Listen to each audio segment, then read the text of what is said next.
Hello. Today I am talking about how mindset really has the power to impact your life in a huge way. In fact, it does already.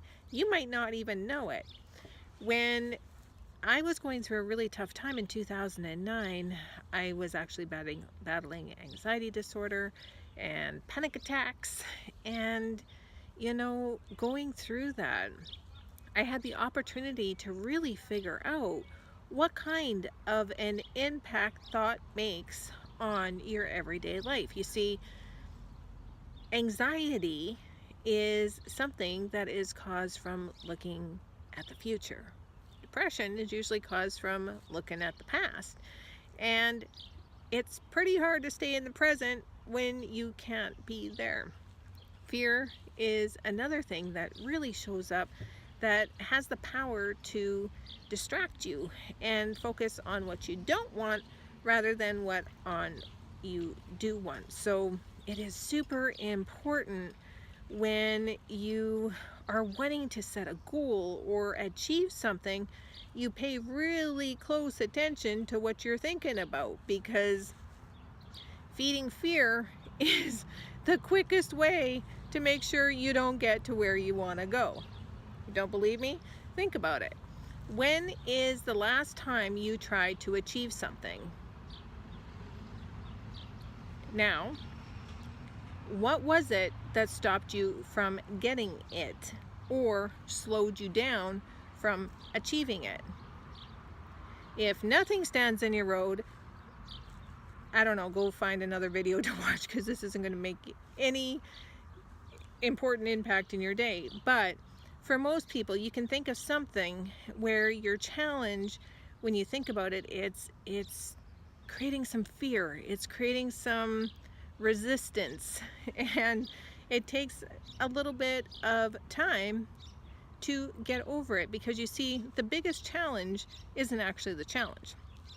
In most cases, most challenges can be fixed pretty quick, but it is it is getting to the place to decide to make change that seems to take forever. Have you ever had that in your life? I remember one time I had been in the corporate world for a really, really, really long time, like 2.5 decades, which might not be a lot for some, but it was a hell of a long time for me. And I wanted to make a change because I knew that I wanted to do something different, but there was a ton of fear that came up. Okay, number one, how are you going to pay your bills? Back then, I had two kids that lived at home that I was responsible for, and they need to be fed. They need some fuel for their bodies and for their thoughts, right? I'm in the park right now. It's a motorbike, and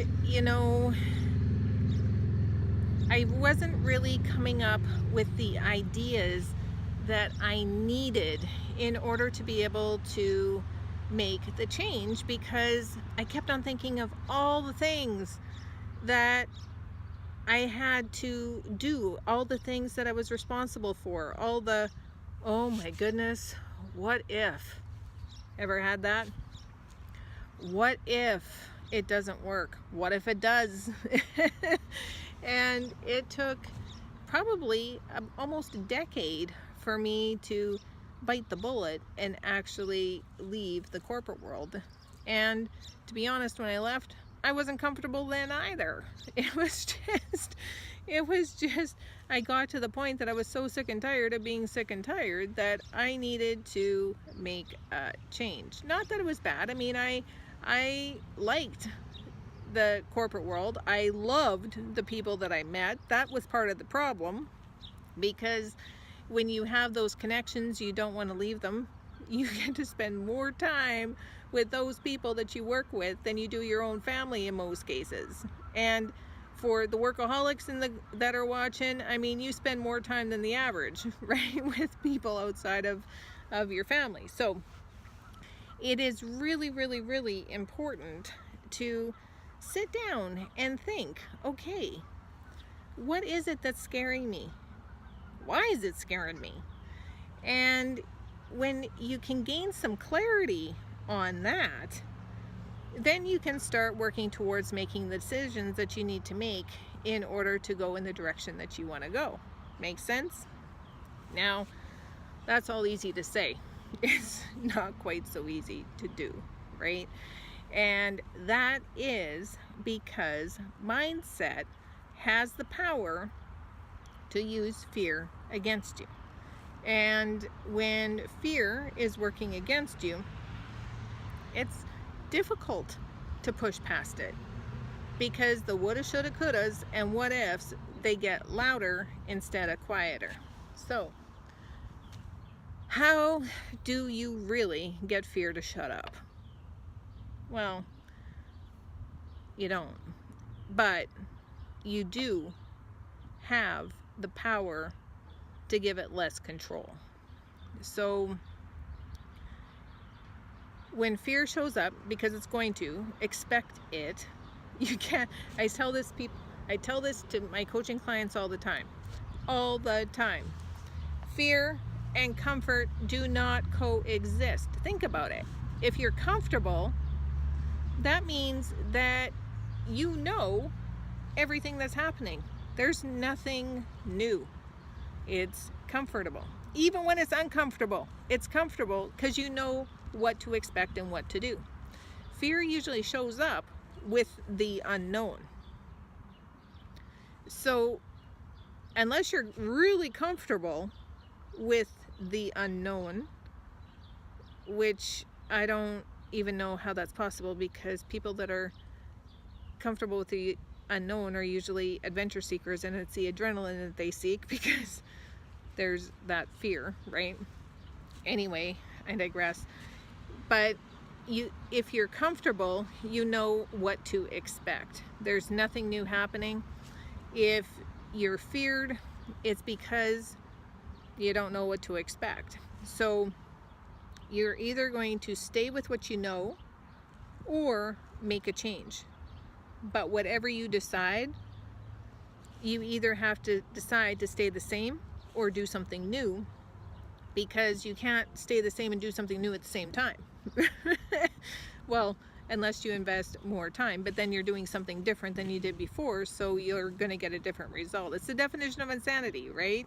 Keep on doing the same thing over and over again, expecting the same result, and it doesn't work. they even put that in Wikipedia. So what I am trying to tell you is you don't have to do it all at one time. It's okay to take the steps to get there, and so that you're not biting off all the fear in one shot. That's a lot to take. And so if you're overwhelmed, it's important to be overwhelmed, but not to the point that you're frozen from paralysis of overanalysis, because you still have to be able to think and focus on what you want to achieve. That's pretty hard to do when you're distracted at the same time. So if you are really wanting to be able to make a change, the best way to do it, to keep your mind somewhat calm, is to do what you've been doing and slowly start implementing the new things that you want to do until you get to the point that you know it's time to make the change. And I also have this conversation with clients all the time. Every time I have made a really big decision in my life, every time I have made a change, I knew it was time. I didn't need to be convinced. I just knew. And every time that I pushed when I wasn't ready, it ended up being an epic fail. But when I knew it was time to change, that didn't mean that fear didn't follow me while I did it. I was still terrified, but I did it anyway. And when you know it's time, you will know. Expect fear to follow you, because it's going to, but that doesn't mean it has to cripple you. Make sure that you have a plan in place. You need to have a safety harness in some way to make sure that if you're jumping, something's going to catch you. So always have a plan in place. Make sure that you're safe, and make sure you're uncomfortable at the same time, because you need that change. I hope that makes sense. Makes sense in my mind, but I have also been doing it for a long time. So if you have any questions or comments, make sure to comment below. I'd love to hear your feedback. And if you ask me a question, there's a good chance I will make a video for you, and so that you can get some more clarity. Have a great rest of your day.